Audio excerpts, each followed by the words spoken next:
बिस्मिल्लाहिर्रहमानिर्रहीम। अस्सलाम वालेकुम viewers, welcome to my channel horror stories with Sobia. तमाम वीडियोस अपडेट के लिए मेरे चैनल को सब्सक्राइब कर दें ताकि आने वाली हर वीडियो का नोटिफिकेशन आप लोगों को मिल सके। ये स्टोरी हमें चन्योट से बेची गई है। मेरा ताल्लुक चन्योट से है और मेरा नाम मोहम्मद इमरान है और ये वाक़या 1998 का है, जब मेरी उम्र 13 से 14 साल के करीब होगी। मेरा घर एक हवेली नुमा था, बड़ा सा बरामदा और बहुत बड़ी हवेली। इस हवेली में 3 फ्लोर थे। पहले फ्लोर पर हम रहते थे, दूसरे पर मेरे चचा की फैमिली थी और जो तीसरा फ्लोर था वो खाली था, जिसमें एक कमरा मौजूद था जो काफ़ी सालों से बंद था और एक बहुत बड़ा ताला कमरे के बाहर लगा हुआ था। जब से मैंने होश संभाला था, कभी भी इस कमरे को मैंने किसी को खोलते हुए नहीं देखा था। ना कोई वहां जाता था और ना ही हमें इजाज़त थी कि हम लोग इस ताले को खोलकर अंदर जा सकें। इस कमरे से अक्सर आवाज़ें आती हैं, जैसे कोई बातें कर रहा हो। सुबह फजर के बाद अक्सर वो दरवाज़ा खुद से बजता है, जैसे कोई तेज तेज आवाज़ से दरवाजे को बजा रहा हो, लेकिन कोई भी आवाज़ सुनकर ऊपर नहीं जाता। ये दरवाज़ा तीनों टाइम बजता है। मैं अक्सर अपनी अम्मी से इस बारे में पूछता रहता था, लेकिन वो कभी भी इस बात का जवाब नहीं देती थी। मुझे आज भी याद है, एक रात के 12 बजे का टाइम था, जब सब सो रहे थे। मुझे अपने कमरे में घबराहट सी महसूस हुई। मैं अपने कमरे से बाहर ताज़ा हवा लेने के लिए लॉन में निकला। अभी मैं लॉन में खड़ा ही था कि अचानक मैंने एक बुजुर्ग को देखा। उनके हाथ में एक मोटे दानों वाली तस्बीह थी और बहुत तेज़ खुशबू, जैसे फूलों की ताज़ा महक होती है, ऐसी खुशबू लॉन में से बहुत तेज़ी से आ रही थी। सफ़ेद कलर का सूट जो पैरों तक उन्होंने पहन रखा था और मुसलसल वो कुछ पढ़ रहे थे। जैसे ही मैंने उनको देखा, उनकी नूरानियत में खो गया। वो बुजुर्ग लॉन में चक्कर लगा रहे थे। मैंने उनको कभी अपने घर में नहीं देखा था। अचानक वो मेरे घर की जानिब जाने लगे। मैं भी इनके पीछे पीछे जाने लगा और वो मेरे घर में दाखिल हुए और गायब हो गए। न जाने वो कहाँ गए, मालूम नहीं। वो पूरी रात में सो नहीं सका। रात में मुझे उस बुजुर्ग का ख्याल सोने नहीं दे रहा था। थोड़ा ही टाइम गुजरा था, मुझे ख्याल आया, क्यों ना मैं इस कमरे में जाकर देखूं, कहीं वो बुजुर्ग इस कमरे में ना चले गए, जो काफ़ी अरसे से कमरा बंद था। रात के तकरीबन 3 बज रहे होंगे। मैं उस कमरे के सामने खड़ा था।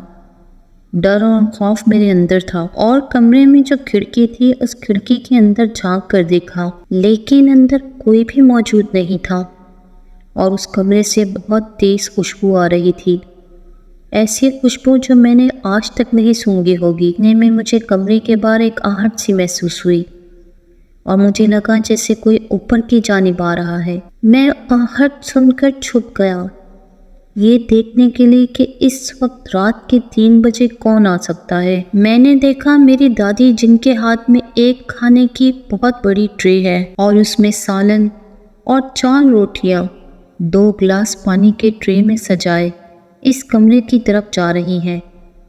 ये देखकर मैं सख्ते में आ गया।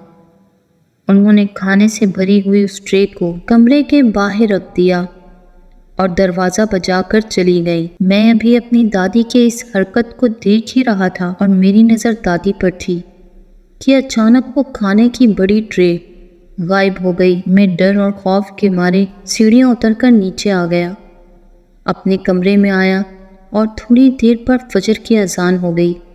मैंने वज़ू किया और नमाज पढ़ी। अगले दिन मैं सारा दिन अपने होश में नहीं था। रह कर मुझे रात में जो हुआ था वो तमाम वाक़या याद आ रहा था। मुझे समझ नहीं आ रहा था आखिर मामला क्या है। मैं तजस्सुस में था। हिम्मत करके मैंने अपनी दादी से बात की ताकि वो तमाम मुकम्मल बात मुझे बताएं। मैंने अपनी दादी को उस बुजुर्ग के बारे में बताया और उनसे तमाम बात पूछी और मामला पूछा और उनसे रात में जो उन्होंने कमरे के बाहर मैंने देखा उसकी वजह पूछी। मैंने अपनी दादी को उस बुजुर्ग के बारे में बताया जिनको मैंने लॉन में देखा था और जो अचानक घर में दाखिल होते ही गायब हो चुके थे। वो मेरी बात को बहुत गौर से सुन रही थी اور میری پوری بات سننے کے بعد انہوں نے گہرا سانس لیا اور کہا، بیٹا یہ راز اپنے تک رکھنا اور کسی کو مت بتانا۔ یہ جو بات میں تمہیں بتانے چاہ رہی ہوں، یہ حویلی جو تم دیکھ رہے ہو، یہ حویلی بنانے کے لیے جب تمہارے دادا نے یہ جگہ خریدی تھی تب ان کو معلوم نہیں تھا اس جگہ پر نیک جنات رہتے ہیں۔ تمہارے دادا اس حویلی کو بنانے کے لیے کانٹریکٹر کو پیسہ دے چکے تھے اور اگلے دن کام اسٹارٹ ہونا تھا۔ ایک رات تمہارے دادا گہری نیند میں سو رہے تھے کہ ان کے خواب میں ایک بزرگ آئے۔ جس بزرگ کو تم نے دیکھا تھا یہ وہی بزرگ تھے جو ان کے خواب میں آئے تھے، اور ان بزرگ نے تمہارے دادا کو تاکید کی، وہ لوگ اس جگہ پر رہتے ہیں، ہم تمہیں اس جگہ پر حویلی بنانے کی اجازت نہیں دیتے، اگر تم نے ایسا کیا تو تمہیں مالی نقصان پہنچے گا۔ تمہارے دادا کی جب آنکھ کھلی تو صبح انہوں نے سارا خواب مجھے بتایا۔ ہم نے مل کر اس جگہ پہ جانے کا فیصلہ کیا، اور ہمارے قریب میں ایک مسجد تھی، وہاں کے ایک بہت بڑے امام صاحب تھے، ان کو ہم ساتھ لے گئے۔ جب ہم اس جگہ پر پہنچے تو امام صاحب نے تسبیح پڑھنا شروع کر دی اور کھلے میدان میں زور زور سے تلاوت کرنا شروع کر دی کہ اچانک سے اس میدان کی تمام مٹی اڑنا شروع ہو گئی اور ایک بزرگ سامنے آئے۔ یہ وہی بزرگ تھے جو تمہارے دادا کو خواب میں نظر آئے تھے، نورانی چہرہ، ہاتھ میں موٹے دانوں والی تسبیح اور سفید لباس جو انہوں نے پہن رکھا تھا۔ مولوی صاحب نے ان سے بات کی اور ان سے پوچھا، آپ لوگ ان لوگوں کو یہاں حویلی بنانے کی اجازت کیوں نہیں دے رہے ہیں؟ تو اس بزرگ نے کہا، میں اور میری بیوی اور ہمارے 2 بچے جو ہم بہت سالوں سے اس جگہ پر رہ رہے ہیں، اگر ان لوگوں نے اس جگہ پر حویلی بنائی تو ہم لوگ کہاں جائیں گے؟ یہ جگہ ہماری ہے اور ہم یہاں رہتے ہیں۔ تمہارے دادا نے ان بزرگ کو کہا کہ آپ ہمیں یہاں حویلی بنانے دیں کیونکہ ہم یہ جگہ خرید چکے ہیں، اگر ہم یہاں حویلی نہیں بنائیں گے تو ہمیں مالی نقصان ہوگا۔ اگر آپ یہ جگہ نہیں چھوڑنا چاہتے تو ہم آپ کے لیے حویلی میں ہی ایک کمرہ بنا دیں گے جس میں آپ اپنی بیوی بچوں کے ساتھ آرام سے رہ سکتے ہیں، اور کوئی آپ کو تنگ نہیں کرے گا، نہ آپ کے آرام میں خلل آئے گا۔ تمہارے دادا کی بات سن کر وہ بزرگ مان گئے۔ یہ جو سب سے آخری پورشن ہے جس میں ایک کمرہ ہے، یہ انہی بزرگ کا ہے، ہم تینوں ٹائم ان کو کھانا دیتے ہیں، وہ ہمیں تنگ نہیں کرتے۔ ان بزرگ کی وجہ سے ہمارے گھر میں بہت برکت ہے، تینوں ٹائم اس کمرے کا دروازہ بجتا ہے، اور جب دروازہ بجتا ہے تو ہمیں انہیں کھانا دینا ہوتا ہے، وہ لوگ کھانا لیتے ہیں۔ بیٹا یہ بات تم کسی کو مت بتانا۔ داتی کی بات سن کر میں سکتے میں آ گیا، اور کبھی بھی میں نے اس واقعے کا ذکر گھر میں کسی بھی اپنے کزن کے ساتھ نہیں کیا، لیکن جب بھی مجھے وہ دن یاد آتا ہے جس دن میں نے ان بزرگ کو دیکھا تھا، میں کام جاتا ہوں۔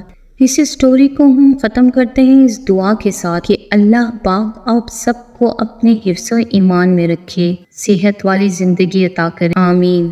بہت شکریہ عمران صاحب کہ آپ نے ہمارے ساتھ اپنی اس سٹوری کو شیئر کیا۔ ایسے ہی آپ لوگ ہمارے چینل کے ساتھ تعاون کرتے رہیں۔ ویورز، اگر آپ لوگوں کو ہماری سٹوریز پسند آ رہی ہیں تو کمنٹ کر کے ضرور بتائیے گا، اور لائک ضرور کیجیے گا۔ آپ کے کمنٹ اور لائک سے میری حوصلہ افزائی ہوگی۔ ویورز، اگر آپ لوگوں کے پاس بھی کوئی ایسی ہارر سٹوریز ہیں جن کو آپ ہمارے ساتھ شیئر کرنا چاہتے ہیں تو ڈسکرپشن میں دیے گئے ای میل آئی ڈی پر ہمارے ساتھ شیئر کریں۔